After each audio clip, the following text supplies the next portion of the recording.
Hi everybody, it's Dave here, aka King Russ, back with another video. As per usual, this one is well overdue, and today I want to talk about my favourite subject in the whole wide world, which, as you guys know, is Battlefield. I've so far refrained from giving any sort of review or first impressions in regards to Battlefield 1. I wanted to play it for a good few weeks and make sure that obviously what I was going to say was going to be true, not only due to the initial sort of excitement of playing a new Battlefield game, but sort of like once you bed in and start playing it for a considerable amount of hours, which I certainly have done, both on the Xbox One and the PS4. And today I would like to sort of discuss my experiences with the game so far. Just to sort of like get things underway, the first thing that I'm going to sort of say is that obviously the game is fantastic. Really have been enjoying playing Battlefield. Pretty much have that same sort of feeling that I've had with previous Battlefields, where there may be other games sort of like that's been released, or other games that I'm wanting to play, but for whatever reason I just can't put down a Battlefield game. I'll also say as well that I think this is probably the best Battlefield ever, and I know some people will scoff at that and may not necessarily agree, but there is a few reasons behind that. I absolutely love the World War I setting, and it does remind us of my previous favourite Battlefield game, which was Battlefield Bad Company 2.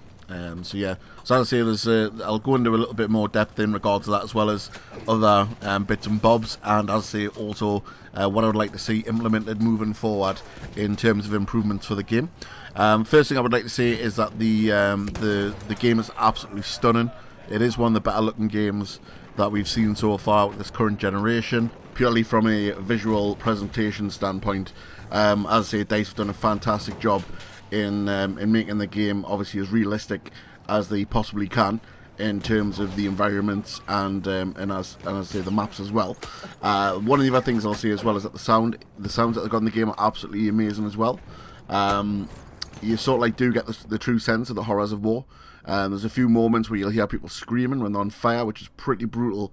And also obviously when you're doing the bayonet charges and things like that, then as I say, the sound effects that they've implemented into the game for these particular sections are extremely lifelike, and as I say, they do sort of reflect the true horrors of war.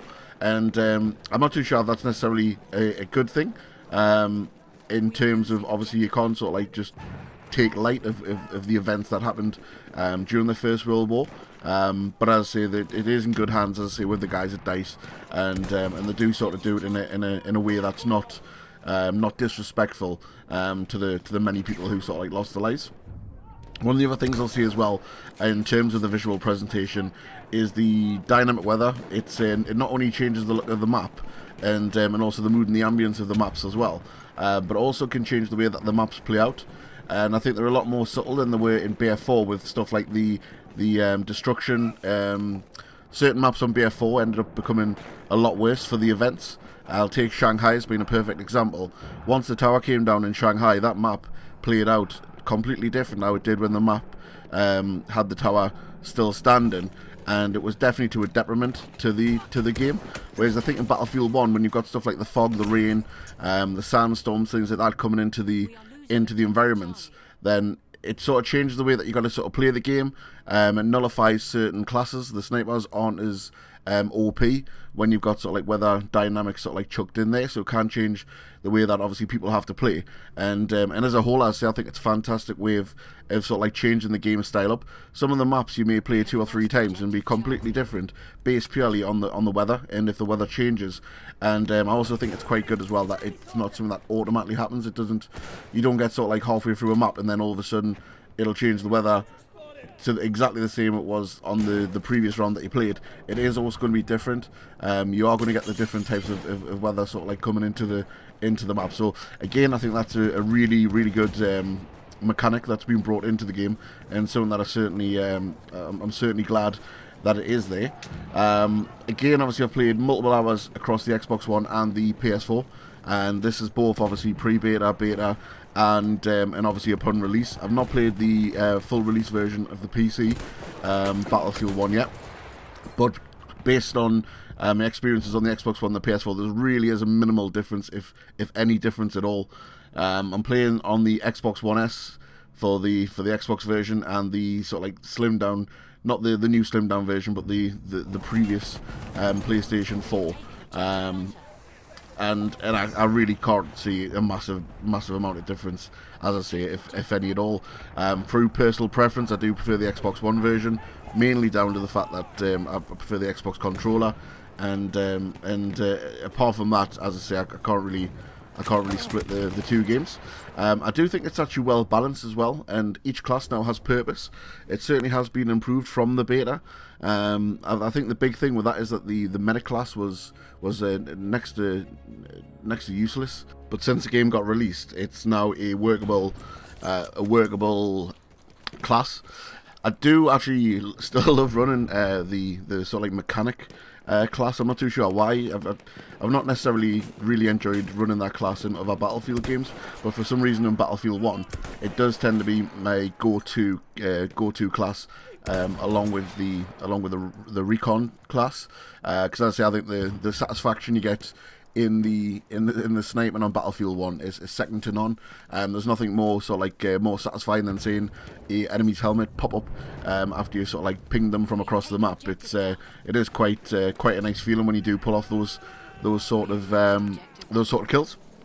One of the other things I want to say as well, and it was one of the things that I mentioned prior to the game coming out, and one of the things I was hoping wouldn't be a major issue, and that was the achievements. As I've mentioned before in previous Battlefields, I'll sort of like grind out for hours trying to unlock all the achievements to find out that the achievement system broke.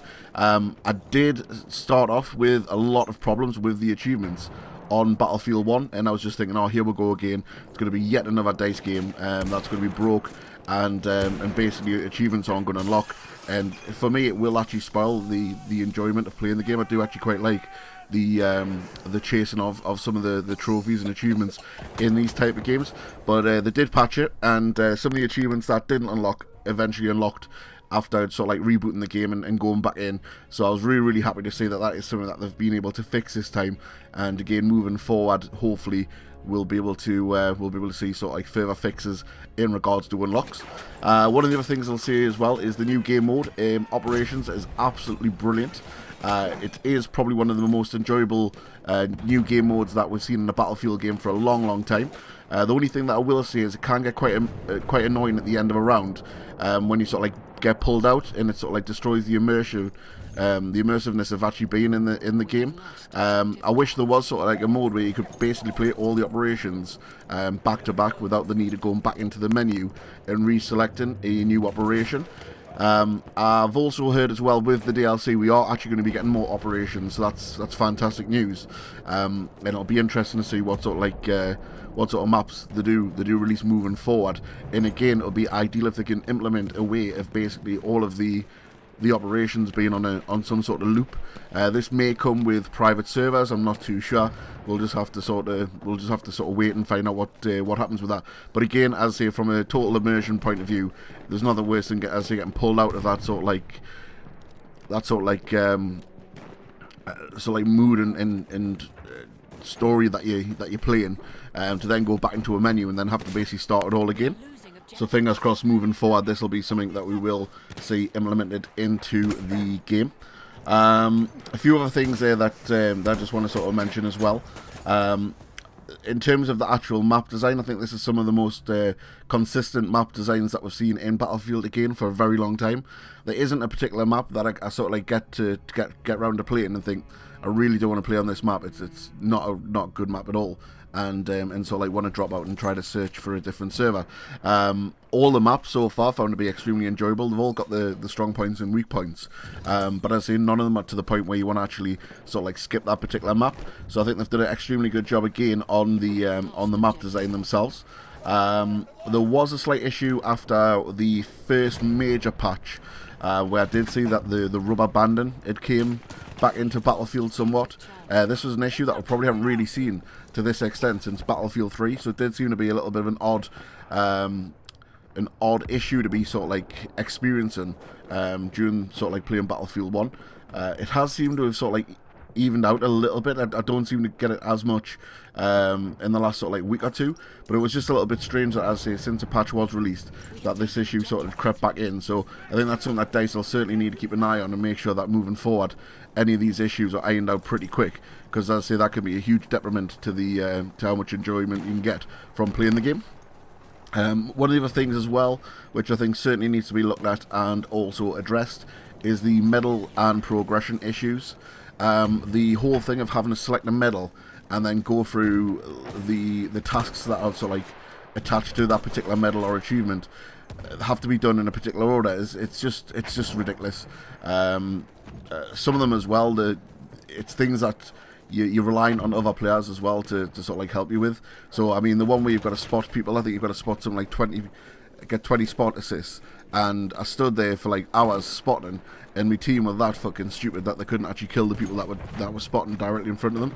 So that in itself becomes a bit of a chore. Whereas I think if they just had it the way that it's been in previous Battlefields, where you basically unlock all the medals and all the progression, so like progression stats and tools as you go along in no particular order, they just all sort of like unlock as and when you sort of like reach the certain criteria, then that's definitely a much better way of doing it than the way they've currently got it at the moment.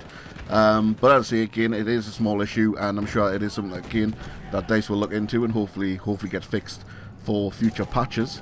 And just to sort of like end it, really, I just want to say it's still simply the best shooter that money can buy, and I do believe that this is the greatest Battlefield game of all time. Again, people may disagree with us, and obviously I know there's a lot of guys on the PC who will say that the earlier sort of like titles on the PC were a lot better than what the console versions are. And I know Battlefield 3 obviously was an extremely good game and was certainly better than Battlefield 4.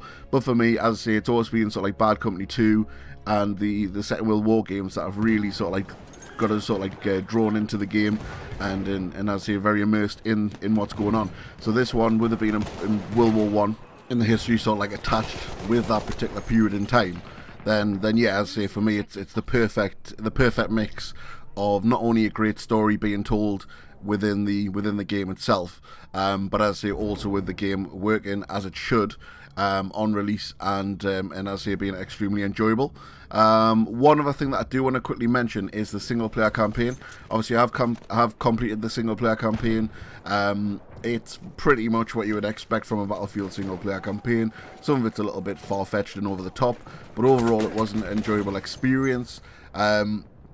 Still obviously not to the quality of Battlefield Bad Company's single player campaign. I think that was the last great Battlefield single player campaign. We'll probably not see the likes again, to be honest. I wouldn't be surprised if moving forward we actually move away completely from the single player campaigns and have a purely online immersive sort of like game moving forward without any of the single player elements. I do enjoy playing the campaigns. As I say, I thought that the Battlefield 4 campaign was a lot better than people made out, but certainly they're not the most enjoyable experiences, because as I say, at the end of the day, it's all about getting online and playing obviously your friends and trying to unlock the classes and rank up as quick as you can. One last thing with the channel, obviously I don't post a great deal, and I know for a long time I keep on saying that I'm going to come back and post on a more regular basis.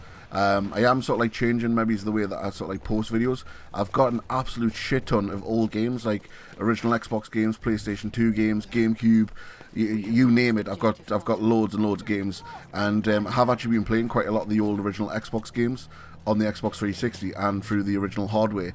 So I think I'm actually going to post a lot of footage from sort of like going back and playing these particular games. I'm not sure in terms of how I'm going to sort of like do it, whether I just sort of like do an introduction at the beginning and then just purely play the footage, or whether there's going to be a commentary over top. I haven't decided that yet. I may just put a few videos out and see how sort of like what sort of reaction I get from them. But as I say, moving forward, I do plan on posting a lot more older game content than just the sort of like newer game content.